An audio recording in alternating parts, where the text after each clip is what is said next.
Hey, so you don't have to hit Disney World at the crack of dawn to have a good time. Mornings are fine and all, but I really think nights are where the magic kicks in. Welcome back to Lemon Branch Travels. I'm glad you're here. If you're new, this is where I share Disney tips to help you have a smoother, more fun trip without any of the stress. And today, I'm walking you through why staying late at Disney World just might be the best thing that you can do. So let's jump in.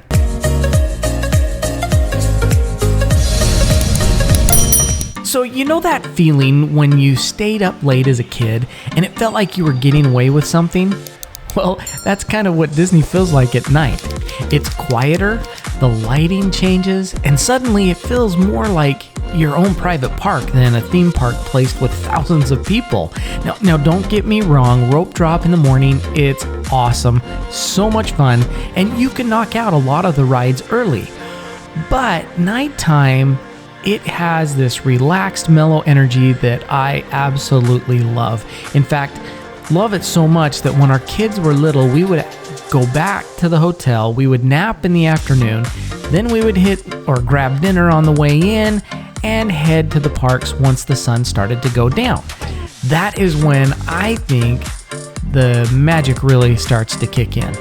Mornings are productive, but nights are when it just feels so special. The whole vibe of the park changes after dark. Main Street has those warm string lights and soft background music, and it feels like you're walking through an actual movie, or at least it makes me feel like I am. Fantasyland, now unbelievable, it lights up like a storybook. The rides glow, and Epcot, if you see Epcot, Spaceship Earth has this incredible bright color globe.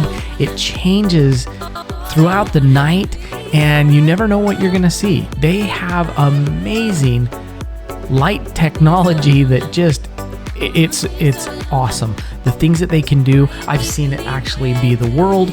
I've seen it during Christmas time when it actually becomes like a peppermint ball. It's so much fun to see it at night. And during the day, you really don't get that same feel.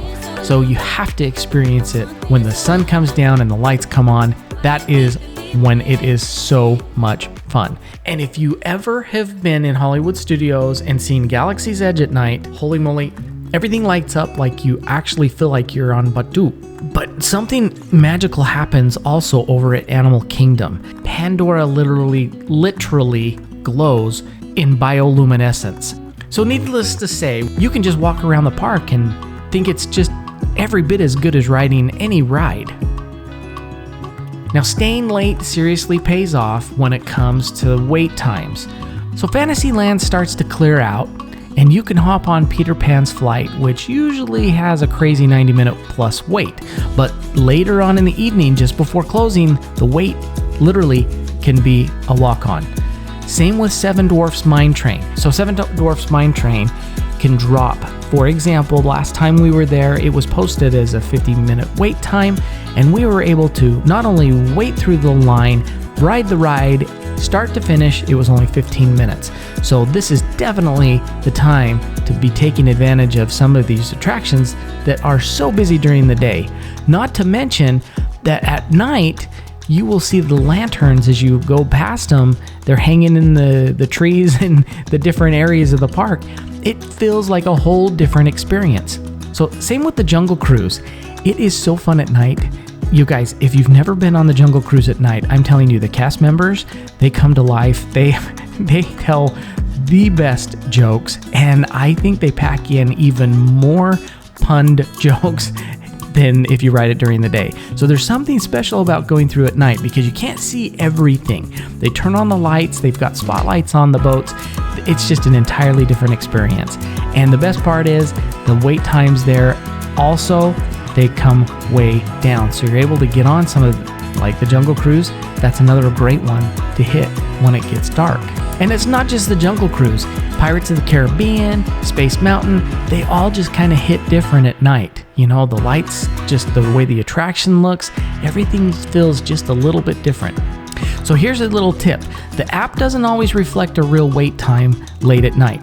So for example, like I said, the Seven Dwarfs Mine Train was posted at a 55-minute wait time, and it was only 15 start to finish. So if something's posted at a 45-minute or 50-minute, don't necessarily trust those numbers, because at night, I tell you, they may not either. They just might not be keeping up on the actual wait times. I'm not sure why, but a lot of these attractions will be posted for a long wait time, and they're really not.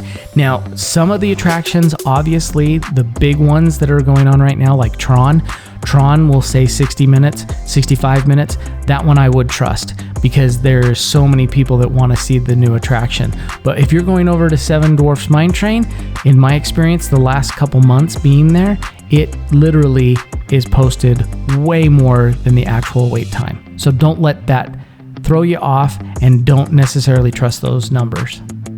Okay, one of my favorite things about the parks at night is how laid back they are.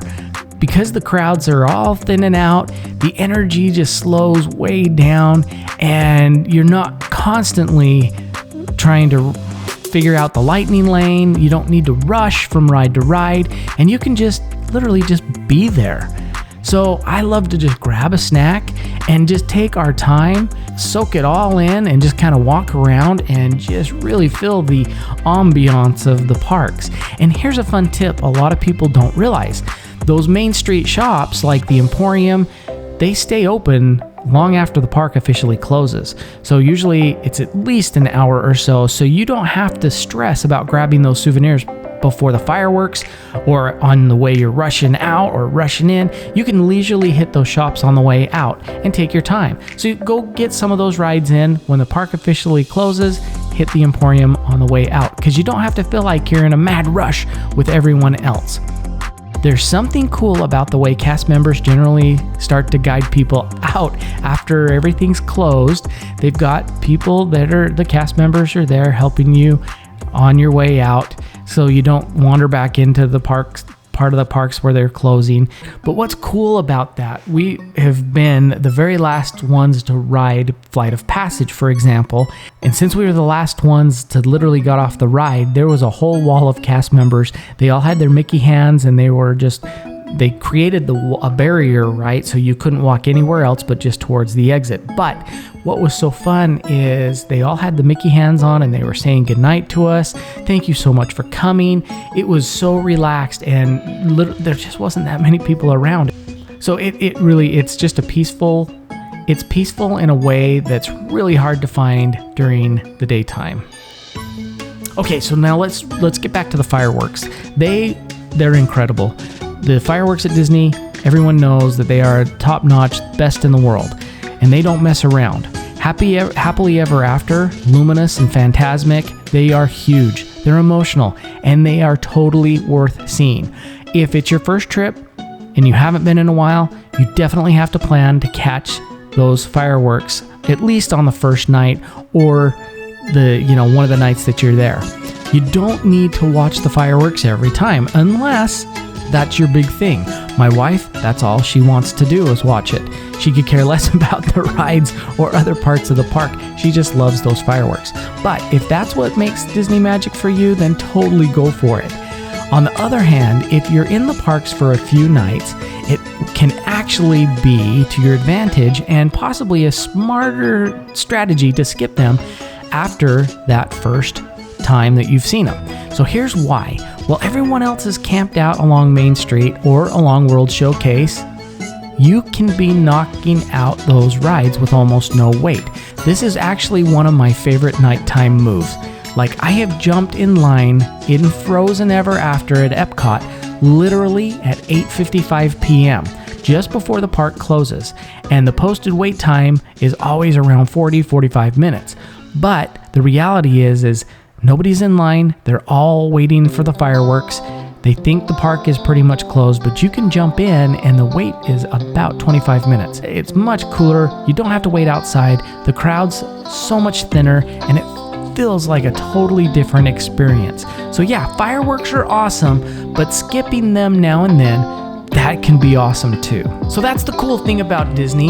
You don't have to pick sides here. You can totally mix it up. Some days we totally get up early for that rope drop, but other days we totally sleep in, take it slow, stay late. That balance helps us to avoid burnout too, because Disney days are already long. So usually at the beginning of our trip, we will totally do that rope drop because we're fresh, we're excited, we're ready to go.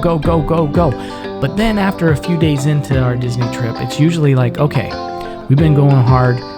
I think we better just relax and take it a little bit slower.